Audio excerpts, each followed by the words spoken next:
In the spring of 1982, the Giuliani family lived just outside the small town of Yale, Michigan. Roger, 48, and Elizabeth, 50, had built a loving home with their 4 adopted children: 19-year-old Eric, 16-year-old Kathleen, 13-year-old Cynthia, and 9-year-old Dean. They were known as a kind, church-going family, respected by everyone in their community. But on the morning of April 7th, everything changed. At 7:36 a.m., one of Elizabeth's friends called to confirm their weekly bowling plans. School had been canceled due to heavy snowfall. Elizabeth sounded cheerful and said she'd be ready. Less than an hour later, at 8:30 a.m., that same friend arrived. No one answered the door. When she stepped inside, she was met with a horrifying scene: blood in the hallway and 2 lifeless bodies. Police were called immediately. Elizabeth and her daughter Kathleen had both been shot in the head. In the bathroom, Cynthia was found, shot multiple times. Eric was discovered in a bedroom, also killed by gunshots. And young Dean had tried to hide in the shower. He too had been executed. The weapon, a .22 caliber rifle, never recovered. Investigators determined the killer had to reload during the attack. At first, suspicion fell on Roger, but he had a solid alibi. He was over 80 miles away at work. Then, another name surfaced: 16-year-old James Porter. James had been friends with Eric.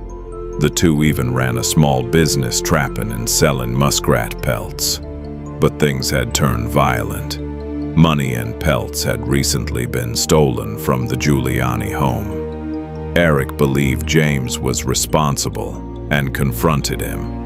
A fight broke out, and James was banned from the house. Neighbors later reported seeing James that very morning near the home, riding a bike with what looked like a rifle. Within hours, he was arrested. Witnesses came forward. His brother said James left home that morning carrying a gun case. A friend admitted James had Eric's bank book and withdrew $1,000 after the murders. Investigators confirmed the bank book was missing from the crime scene. Despite all this, there was no direct physical evidence placing him inside the house. At trial in 1983, James insisted he was innocent. His defense argued everything was circumstantial. No weapon, no eyewitness, no confession. Still, after just 5.5 hours of deliberation, the jury found him guilty. He was sentenced to life without parole. Years later, legal changes gave juvenile offenders a chance at resentencing. But in 2023, a judge ruled James Porter would remain behind bars for life.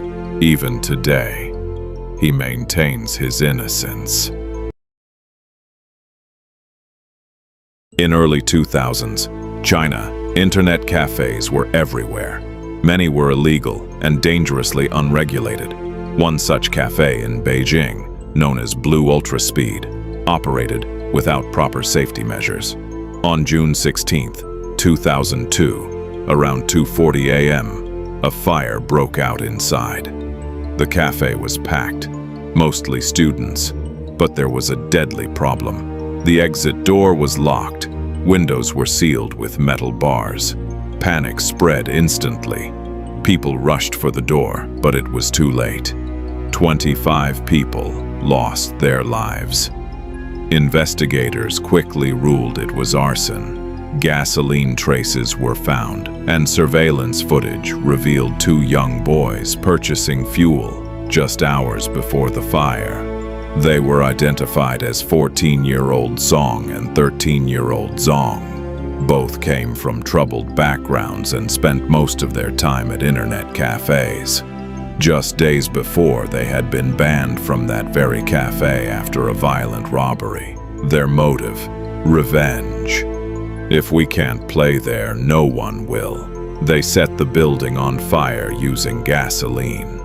Zong was sentenced to life in prison, later reduced. Zong avoided charges due to his age. The tragedy sparked nationwide outrage. Thousands of illegal cafes were shut down across China. Some called it necessary for safety. Others saw it as an excuse for government control. Either way, the fire remains one of the most shocking crimes of the internet era. In the late 1990s, Noble, Illinois, was a quiet town where everyone knew each other. But in February 1998, that peace was shattered. Deborah Smith, 32, lived there with her 3 children. She had recently begun a relationship with 17-year-old Jonathan Lloyd, who had moved in with the family. Then on February 13th, 2 young men made a terrifying discovery. Inside the home, 5 bodies. Deborah, her children, and Jonathan had all been brutally murdered. Each victim had been struck multiple times in the head with a hammer. The killer, 16-year-old Christopher Churchill, Jonathan's half-brother. Christopher had already confessed to multiple people. When police questioned him, he confessed again, detailing the entire crime.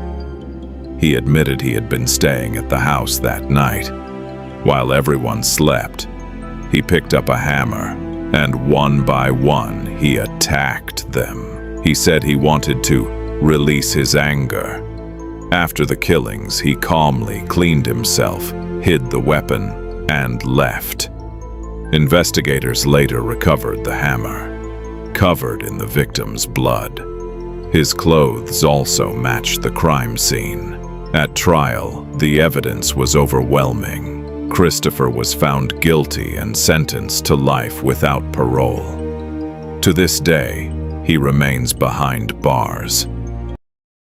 Thank you so much for watching. Let me know what you thought of today's stories in the comments.